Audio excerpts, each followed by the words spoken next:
formando la placa limitante. Esta placa limitante va a ser importante porque en patologías, por ejemplo, del tracto portal, la inflamación va a poder afectar a esta placa limitante y va a poder sobrepasar esta, afectando a los hepatocitos que están circundantes, a los hepatocitos circundantes. Muy bien. Entonces, estos espacios porta, como les había mencionado, aquí tenemos un espacio porta, aquí tenemos unas venas centrolobulillar y vamos a poder identificar tres zonas.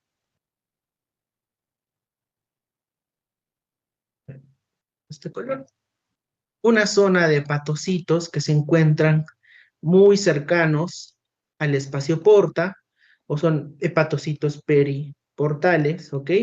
Que vamos a denominarlo como zona 1. Esta zona 1 que son hepatocitos que van a estar muy cerca de este espacio porta, van a tener una mayor cantidad de flujo sanguíneo, un mayor acceso a los nutrientes que va a transportar pues la arteria hepática, ¿ok? Mayor oxigenación y mayor acceso a los nutrientes. Luego tenemos una zona que está rodeando a la vena centrolobulillar, que vendría a ser la zona 3. Por la lejanía a la zona 1, o sea, a la arteria hepática, a la arteriola hepática, que se encuentra en el tracto portal, esta zona 3 va a ser muy susceptible a los cambios de flujo sanguíneo, por ejemplo, ¿ya?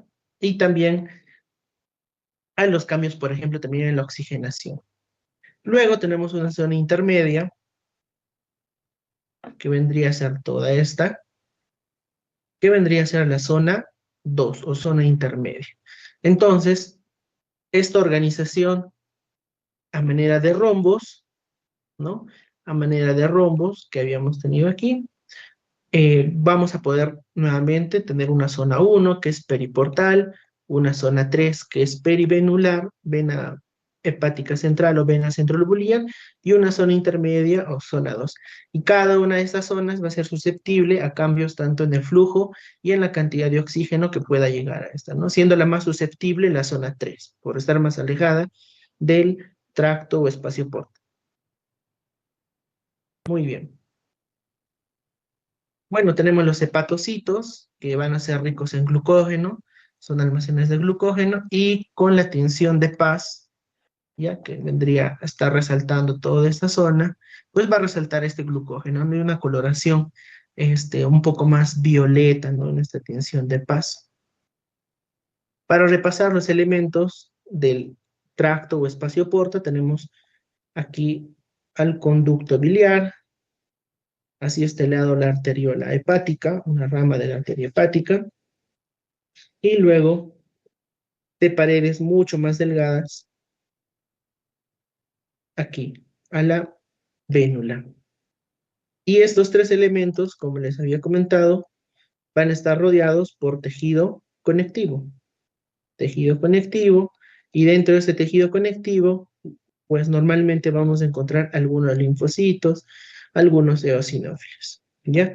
Luego, los hepatocitos que van a rodear al tracto portal, que vendrían a ser esta fila de hepatocitos, vendrían a formar la placa limitante, la placa limitante. Muy bien, esto hacia la derecha podemos observar una tinción especial, que es la tinción tricrómica de Masson, la cual va a ayudarnos a resaltar principalmente los espacios porta de una coloración azul, ya que es tejido conectivo, colágeno 3, ¿ok? Nos va a ayudar a reconocer estos espacios porta.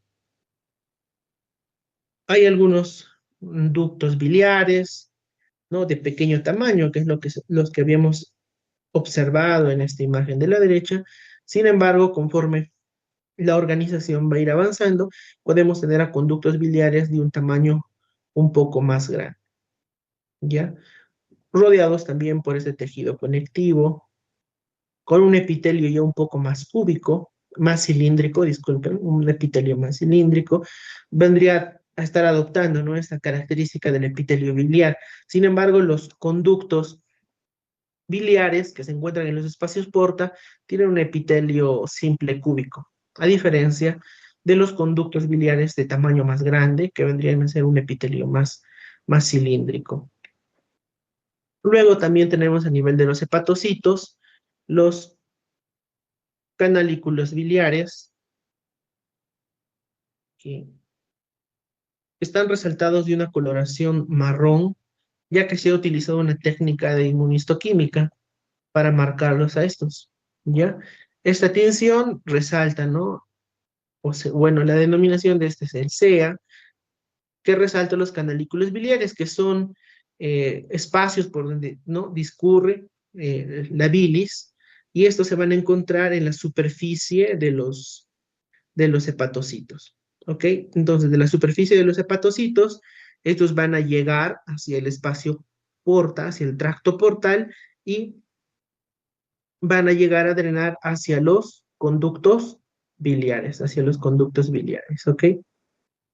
Por ejemplo, en patologías donde hay una ictericia en los pacientes, una coloración amarilla, tanto de las mucosas, de las escleras, inclusive a veces de la orina.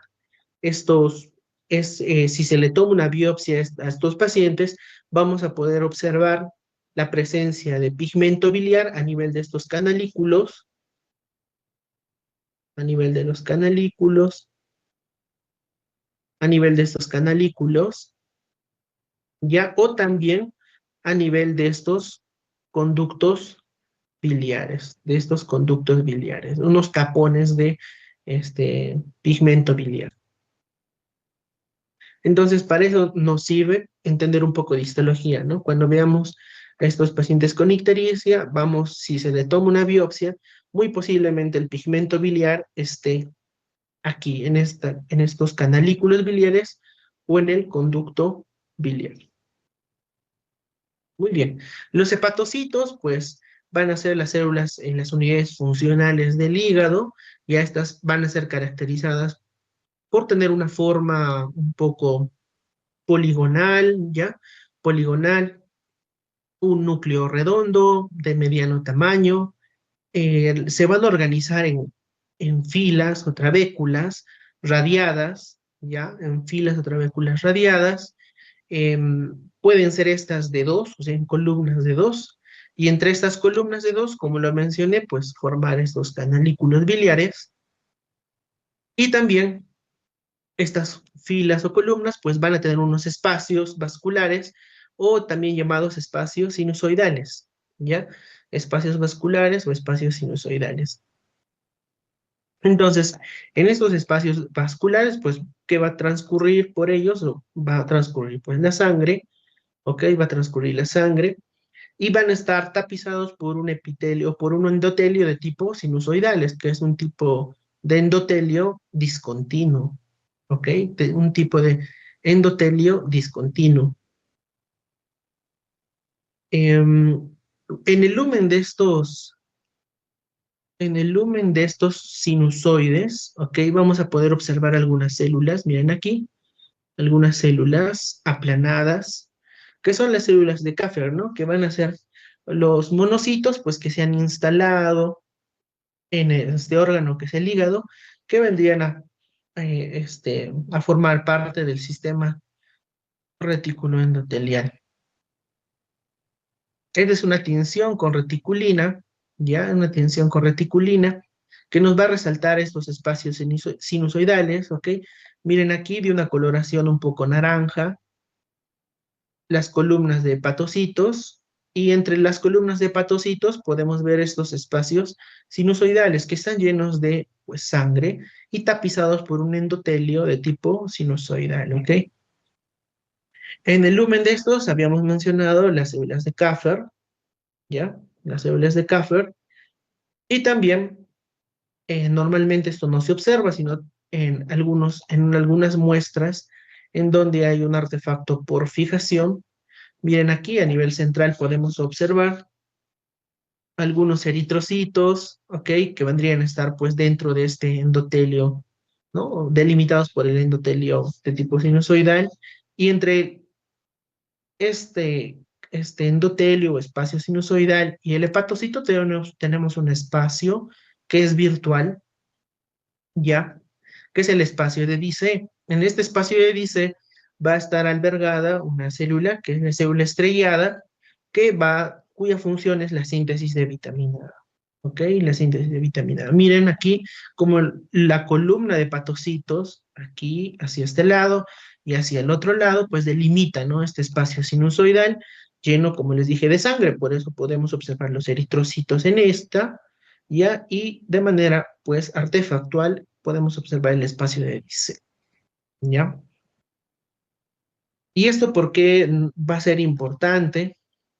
Normalmente los sinusoides tienen así, son bien delgados, y en patologías, por ejemplo, donde se incrementa la presión portal, ¿no? En los pacientes cirróticos, por ejemplo, va a haber un incremento de la presión portal y por ende también un incremento a nivel de la presión de los sinusoides. Estos espacios sinusoidales en los pacientes cirróticos se pueden encontrar mucho más dilatados, ¿no? Mucho más dilatados, y como es una enfermedad crónica, estos pueden llegar a desarrollar fibrosis a nivel de estos espacios sinusoidales, ¿ya? Fibrosis a nivel de estos espacios sinusoidales. Como les iba mencionando, las células de Kaffer, ¿no? En esta imagen de la derecha se pueden observar células de Kaffer marcadas con inmunistoquímica, que vendrían a ser estas de color marroncito, ¿ya? En la técnica de inmunistoquímica, que se utiliza muy frecuentemente en patología, se utiliza un anticuerpo, ¿ya? Que es específico para cierto tipo de proteína, que se encuentre ya sea a nivel de la membrana, a nivel del núcleo o del citoplasma de las células. En este caso, es una proteína denominada CD68, que en general marca los histiocitos, ya marca macrófagos, y en este caso del hígado, pues va a marcar las células de Kaffer, ya las células de Kaffer. Muy bien, pasemos a vesícula biliar. En vesícula biliar sabemos que es un órgano que se encuentra en la cara inferior del hígado, ya tiene una cara pues que da hacia la cavidad abdominal, que es una cara serosa, tapizada pues por una membrana serosa, y una cara adherida, ¿no? A la víscera del hígado, que es la cara hepática, que no va a estar cubierta por una serosa, ¿ok? Bueno, lo que nosotros tenemos que entender es que este órgano, que es la vesícula biliar, tiene una forma pues tubular, medio piriforme, ¿ok? Tiene un lumen y tiene una pared. Entonces, si nosotros hacemos un corte de la pared de la vesícula biliar, vamos a poder distinguir, vamos a poder distinguir tres capas. Vamos a tener una capa mucosa, ¿ok? Que vendría a ser toda esta que estoy delimitando aquí con el puntero láser, luego una capa muscular y una capa serosa, ¿ya? O de tejido conectivo perimuscular que rodea, pues, a la vesícula. Dependiendo, por ejemplo, vendría a denominarse serosa o tapizada por un mesotelio en el caso de la cara anterior, y en el caso de la cara posterior adherida al hígado, pues no va a contar con este recubrimiento de mesotelio. ¿Ok? Entonces, esto es una pregunta clásica, a veces en las rotaciones de cirugía. La vesícula biliar presenta una submucosa, y la respuesta es no. La respuesta es no, carece de una capa submucosa. Ya lo único que contiene es mucosa muscular y tejido conectivo perimuscular. ¿Ok? Muy bien. El epitelio va a ser de tipo cilíndrico o columnar, con unos núcleos de una localización predominantemente basal, núcleos redondos, predominantemente basales. Algunas células del epitelio que van a ser de tipo peniciloides o pensiloides a manera de lápiz, ¿no? Medio alargaditas, algunas otras células basales, pero la característica va a ser la misma, ¿no? Células de un epitelio simple cilíndrico con núcleos de predominantemente basales, redondos y basales. Muy bien. Entonces, cada vez que les digan mucosa, tenemos que entender que la mucosa está compuesta por dos elementos, un epitelio, que ya lo hemos visto aquí, y lo segundo es entender que tiene una lámina propia. ¿Y qué es la lámina propia? Es todo el tejido conectivo que se encuentra por abajo del epitelio. ¿Ya? Es a través de esta lámina propia que va a contener vasos sanguíneos, capilares que van a nutrir al epitelio y van a servir pues para su mantención. Miren, aquí podemos observar la mucosa y el tejido, la mucosa con el epitelio, ¿ya? El epitelio, y la lámina propia sería todo este espacio de tejido conectivo que rodea, ¿no? Que está por abajo del epitelio. Muy bien, la segunda es una capa muscular propia, que es músculo liso, ¿ya? Músculo liso con algunas células ganglionares que van a permitir eh, el movimiento o la contracción de estas capas, ¿no? De músculo liso. ¿Ya? Miren aquí el epitelio, por abajo su lámina propia, ¿ya? Y luego, ambas conformando la capa de la mucosa. Luego, por abajo, la muscularis propia, que es músculo liso. Por último, el tejido conectivo perimuscular, que está compuesto pues, por tejido adiposo, con abundantes vasos sanguíneos, ¿ya? Con abundantes vasos sanguíneos.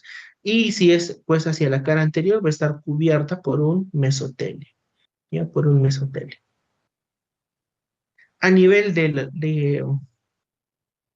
del cuello, de esta vesícula biliar, ¿no? A nivel del conducto cístico, preeminentemente, vamos a tener algunas glándulas de tipo mucinoso, ¿ya? Entonces, si nosotros no entendemos que solamente a este nivel pueden existir glándulas de tipo mucinoso, en algunas oportunidades se confunden estas glándulas, ya si no se sabe a qué nivel se hizo el corte en la histología, algunos lo pueden confundir con un adenocarcinoma infiltrante a nivel de cístico. Sin embargo, como les digo, es normal encontrar estas glándulas que están por abajo, ¿no? Del epitelio, justo a nivel de la lámina propia, ¿no? Estas glándulas de tipo mucosa o mucinosa. Tenemos algunas modificaciones que son, por ejemplo, los conductos de Luschka, ¿no? Que unen pues el lecho, esta cara hepática que está adherida, ¿no? Al hígado, ¿no? Que van a servir, ¿no? Como un drenaje accesorio de la bilis, o directamente, ¿no? Como ductos biliares accesorios. Otras modificaciones que son los senos de Rokitansky-Ashchov, ya, que miren, este es el epitelio, que se invagina hacia la capa muscular. Habíamos mencionado que tiene una mucosa compuesta por epitelio y lámina propia y una capa muscular por abajo, ¿verdad? Entonces, estos senos de Rokitansky-Apchov son invaginaciones del epitelio a manera de unas raíces. Miren la forma que tienen estas invaginaciones y pues la teoría dice que pueden formarse en casos de inflamación crónica, por ejemplo, donde la vesícula biliar pues va a tener cálculos, hay un incremento en la presión ¿no? de esta vesícula biliar por la gran cantidad de bilis y cálculos que tiene, y eso hace pues que se invagine el epitelio hacia la capa muscular, ¿no? Algunas veces, como si no se tiene la teoría, se puede confundir esto como un carcinoma infiltrante. Sin embargo, si le hacemos mayor zoom, bueno, no zoom, sino utilizamos el microscopio a mayor aumento, vamos a poder notar que las características nucleares que hemos visto aquí, que son núcleos, ¿no? En el epitelio, núcleos basales, redondos, en un epitelio cilíndrico, pues se van a mantener en estos senos de Ashchov-Rokitansky. ¿Ok? Al contrario, si es que es un carcinoma infiltrante, pues los núcleos no van a estar basales, sino van a pseudoestratificarse y en vez de ser redondos, van a comenzar a tener una forma más irregular. También otra característica, otra modificación pueden ser las metaplasias. Una de las más clásicas es la metaplasia de tipo pseudopilórica, ya simulando estas glándulas de tipo mucosa, con ese citoplasma mucho más con un núcleo mucho más aplanado hacia la periferia, que también se da en contexto de inflamación crónica de la vesícula, ¿no? En las colecistitis crónicas.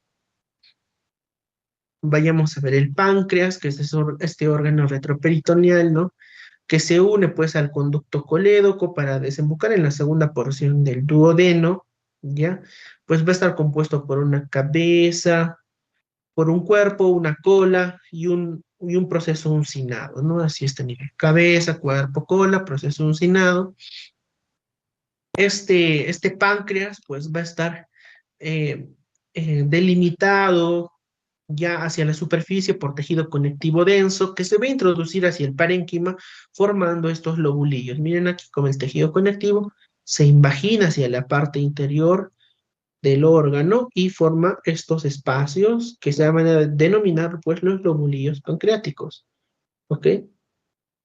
Entonces, el páncreas va a tener dos divisiones, una parte exócrina y una parte endocrina.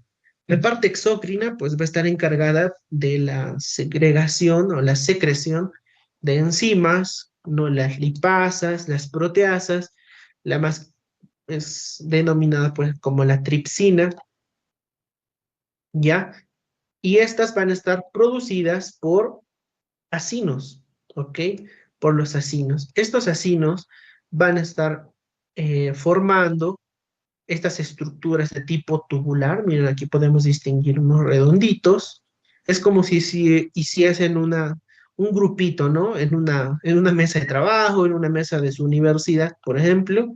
Hiciesen un grupito. Cada uno de esos grupitos va a ser un acino pancreático encargado, pues, de producir estas enzimas. La característica de estos acinos pancreáticos es que tienen un lumen central y el citoplasma va a ser de tipo anfófilo granular.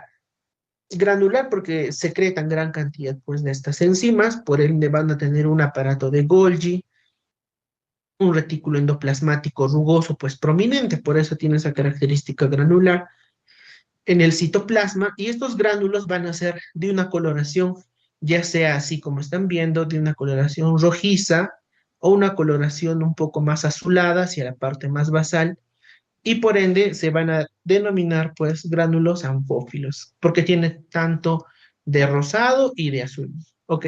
Anfófilos. Y luego tenemos la porción endocrina. Entonces, más o menos el 80% de del páncreas va a ser de la parte exócrina y un 20% la parte endocrina. La parte endocrina pues va a estar conformado por islotes de Langerhans, ¿ok? Que pueden ser de dos tipos, de tipo compacto y de tipo difuso.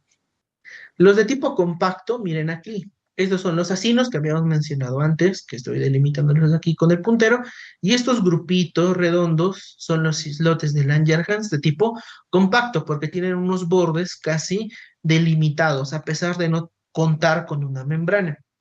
Entonces, vamos a tener dentro de estos islotes diferentes tipos de células que van a secretar, pues, hormonas, porque es la porción endocrina.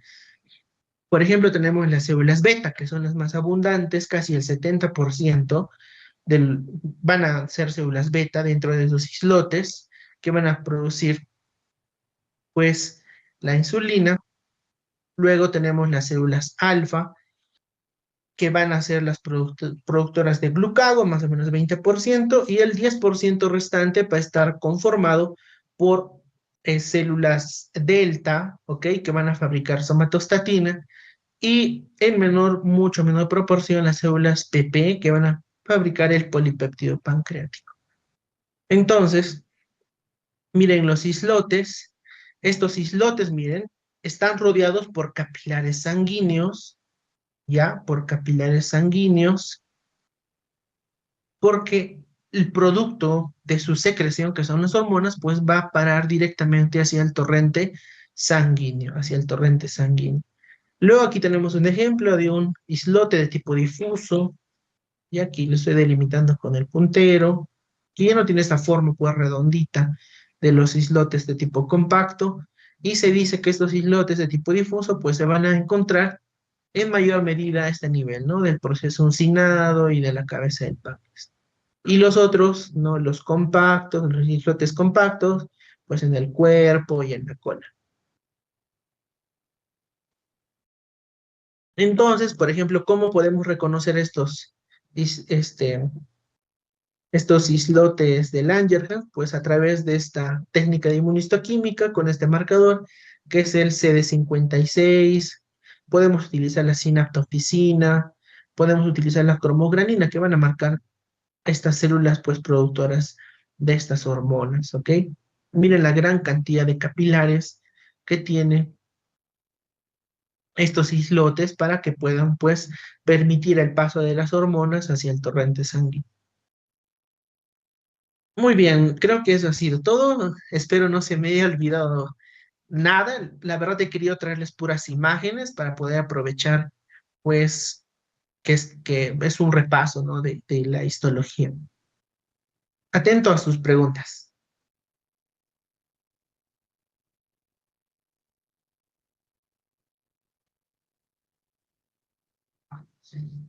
Chicos, buenas noches. ¿Tendrán alguna consulta que le quisieran hacer al doctor? El doctor está dispuesto a responder sus dudas. No, no sean tímidos.